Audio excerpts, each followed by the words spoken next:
Hi friends, നിങ്ങളുടെ പ്രിയപ്പെട്ട ചാനലിലേക്ക് സ്വാഗതം. ഇന്ന് നമ്മൾ സംസാരിക്കുന്നത് ഒരു സിനിമയെക്കുറിച്ചാണ്. വെറും ഒരു സിനിമയല്ല, മലയാളികളുടെ മനസ്സിൽ ഒരു വിങ്ങലായി ഇന്നും അവശേഷിക്കുന്ന സിബി മലയിലിന്റെ സംവിധാനത്തിൽ ലോഹിതദാസിന്റെ അതുല്യമായ തിരക്കഥയിൽ പിറന്ന് എക്കാലത്തെയും മികച്ച ക്ലാസിക്കുകളിൽ ഒന്നായ കിരീടം എന്ന മാസ്റ്റർപീസിനെക്കുറിച്ചാണ്. ഒരു അച്ഛന്റെയും മകന്റെയും ഹൃദയഭേദകമായ ദുരന്തക. കിരീടം പേരിന്റെ അർത്ഥവും സിനിമയുടെ യാഥാർത്ഥ്യവും.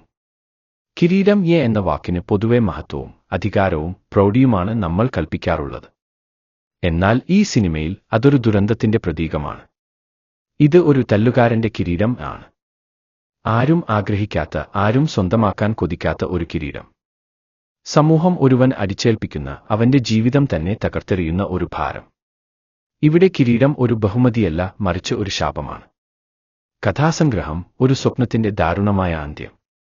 നമ്മുടെ കഥാനായകൻ സേതുമാധവൻ ഒരു സാധാരണ ചെറുപ്പക്കാരൻ. അവന്റെ ഏറ്റവും വലിയ സ്വപ്നം എന്തായിരുന്നു? പോലീസുകാരനായ തന്റെ അച്ഛൻ അച്യുതൻ നായരെ പോലെ ഒരാളാക്കുക എന്നതായിരുന്നു. പോലീസുകാരനായി സത്യസന്ധമായി ജീവിക്കണം, സമൂഹത്തിന് നന്മ ചെയ്യണം എന്നതായിരുന്നു അവന്റെ ആഗ്രഹം. അച്ഛനും മകനെക്കുറിച്ച് വലിയ സ്വപ്നങ്ങളുണ്ടായിരുന്നു. എന്നാൽ വിധി മറ്റൊന്നായിരുന്നു കരുതിവെച്ചിരുന്നത്. ഒരിക്കൽ സ്വന്തം അച്ഛനെ ഒരു സംഘം ഗുണ്ടകളിൽ നിന്ന് രക്ഷിക്കാൻ ശ്രമിച്ച സേതു അറിയാതെ ഒരു കുറ്റവാളിയായി മുദ്രകുത്തപ്പെടുന്നു. ആ ഒരൊറ്റ നിമിഷം മതിയായിരുന്നു അവന്റെ ജീവിതം കീഴ്മേൽ മറിയാൻ. സമൂഹം അവനെ ഒരു ഗുണ്ടയായി കാണാൻ തുടങ്ങി. അവന്റെ നല്ല പ്രവൃത്തികൾ പോലും ദുർവ്യാഖ്യാനം ചെയ്യപ്പെട്ടു.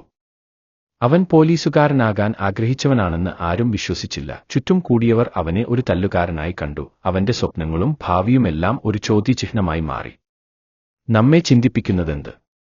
സമൂഹം ഒരു വ്യക്തിയെ എങ്ങനെ നിർവചിക്കുന്നു? കിരീടം നമ്മെ പഠിപ്പിക്കുന്ന ഏറ്റവും വലിയ പാഠം എന്തെന്നാൽ, ഒരാളെ സമൂഹം എങ്ങനെ കാണുന്നുവോ അവൻ അങ്ങനെയായി മാറാൻ നിർബന്ധിതനാകുന്നു എന്നതാണ്. സേതുവിനെ പ്രശ്നത്തിലാക്കിയത് അവന്റെ ശരിയായ നടപടികളായിരുന്നു. അച്ഛനെ രക്ഷിക്കാൻ അവൻ ചെയ്തത് സ്വാഭാവികമായ ഒരു പ്രതികരണമായിരുന്നു. പക്ഷേ ആ പ്രവൃത്തിക്ക് അവൻ അനുഭവിച്ചത് കഠിനമായ ശിക്ഷകളാണ്. നിയമവ്യവസ്ഥിതി പോലും അവനെ തെറ്റിദ്ധരിച്ചു. അവന്റെ വാക്കുകൾക്ക് ആരും ചെവികൊടുത്തില്ല. ഇവിടെയാണ് സിനിമയുടെ ഏറ്റവും വലിയ പ്രസക്തി. ഒരു വ്യക്തിയുടെ സ്വപ്നങ്ങളും ആഗ്രഹങ്ങളും എത്ര നിസ്സാരമായി സമൂഹം തകർത്തെറിയുന്നു എന്ന് ഈ ചിത്രം വരച്ചുകാട്ടുന്നു.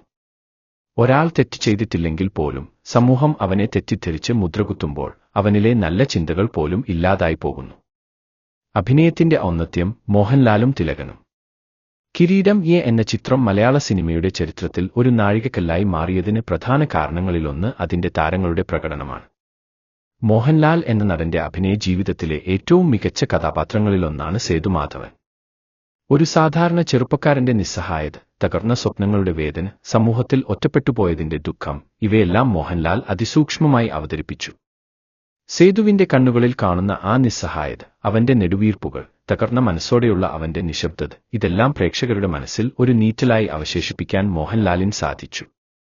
എന്നാൽ ഈ സിനിമയിലെ യഥാർത്ഥ നൊമ്പരം അച്ഛൻ തിലകൻ അവതരിപ്പിച്ച അച്യുതൻ നായരാണ്. പോലീസുകാരനായ അച്ഛന്റെ പ്രതീക്ഷകൾ, മകനെക്കുറിച്ച് കണ്ട സ്വപ്നങ്ങൾ, അവയെല്ലാം തകർന്നു തരിപ്പണമാകുന്നത് കാണുമ്പോൾ ഒരു അച്ഛന്റെ മനസ്സിലുണ്ടാകുന്ന വേദന, നിസ്സഹായത, ഇതെല്ലാം തിലകൻ എന്ന മഹാനടൻ അതിഗംഭീരമായി അപ്രപാളികളിൽ എത്തിച്ചു.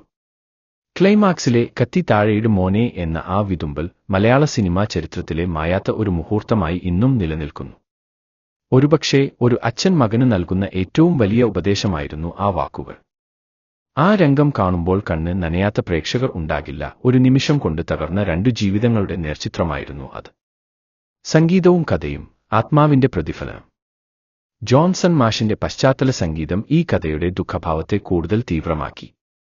ഓരോ രംഗത്തിലും പ്രേക്ഷകനെ കഥയുടെ ആഴങ്ങളിലേക്ക് കൂട്ടിക്കൊണ്ടുപോകാൻ അദ്ദേഹത്തിന്റെ സംഗീതത്തിന് കഴിഞ്ഞു. പ്രത്യേകിച്ച് കണ്ണീർപ്പൂവിന്റെ കവിളിലൊഴുകും എന്ന ഗാനം. ഈ ഗാനം സിനിമയുടെ ആത്മാവാണ്. ഓരോ തവണ കേൾക്കുമ്പോഴും സേതുവിന്റെ വേദനയും നിസ്സഹായതയും നമ്മുടെ മനസ്സിൽ വീണ്ടും നിറയും. ഗാനങ്ങൾ സിനിമയുടെ കഥാഗതിയെ സ്വാധീനിക്കുന്നതും കഥാപാത്രങ്ങളുടെ മാനസികാവസ്ഥയെ പ്രതിഫലിക്കുന്നതും എങ്ങനെയെന്ന് ഈ സിനിമ നമുക്ക് കാട്ടിത്തരുന്നു. ഒരു സിനിമയല്ല, ഒരു അനുഭവം. ഓരോ തവണ ഈ കിരീടം കാണുമ്പോഴും നമ്മൾ അതിലേക്ക് ലയിച്ചു പോകും. വെറുമൊരു കാഴ്ചാനുഭവമല്ല ഈ സിനിമ നൽകുന്നത്. സ്വപ്നങ്ങളെക്കുറിച്ചും പിതൃത്വത്തെക്കുറിച്ചും സമൂഹം ഒരു വ്യക്തിയെ എത്രയെളുപ്പം തകർക്കാമെന്നതിനെക്കുറിച്ചുമെല്ലാം ഈ ചിത്രം നമ്മെ ആഴത്തിൽ ചിന്തിപ്പിക്കുന്നു. ജീവിതം ഒരേ സമയം എത്രമാത്രം മനോഹരവും അതേസമയം എത്രമാത്രം ക്രൂരവുമാണെന്ന് കിരീടം നമ്മോട് പറയുന്നു. ഇത് കേവലം ഒരു സിനിമയല്ല, അതൊരു ജീവിതാനുഭവമാണ്. അതിൽ ഓരോരുത്തർക്കും ഒരുപക്ഷേ സേതുവിനെയോ അവന്റെ അച്ഛനെയോ അല്ലെങ്കിൽ ആ നിസ്സംഗനായ സമൂഹത്തെയോ കാണാൻ കഴിഞ്ഞേക്കാം. ഈ സിനിമ നമുക്ക് നൽകുന്ന സന്ദേശം വളരെ വ്യക്തമാണ്. ഒരു മനുഷ്യന്റെ ജീവിതഗതി പലപ്പോഴും അവന്റെ സ്വപ്നങ്ങളെ മറികടന്ന് സമൂഹം അവനുവേണ്ടി നിർണയിക്കുന്നു. ഒരു വ്യക്തിയുടെ കഴിവുകളോ ആഗ്രഹങ്ങളോ അല്ല, മറിച്ച് സാഹചര്യങ്ങളും സാമൂഹിക സമ്മർദ്ദങ്ങളും അവന്റെ ഭാവിയെ എങ്ങനെ മാറ്റിമറിക്കുന്നു എന്നതിന്റെ നേർചിത്രമാണിത്. ഈ പ്രസംഗം നിങ്ങൾക്ക് ഇഷ്ടമായി എന്ന് കരുതുന്നു. കിരീടം എന്ന ഈ അനശ്വര ചിത്രം നിങ്ങളുടെ മനസ്സിലും ഒരു വിങ്ങലായി അവശേഷിക്കട്ടെ. നിങ്ങളുടെ അഭിപ്രായങ്ങൾ കമന്റ് ബോക്സിൽ രേഖപ്പെടുത്തുക. നന്ദി.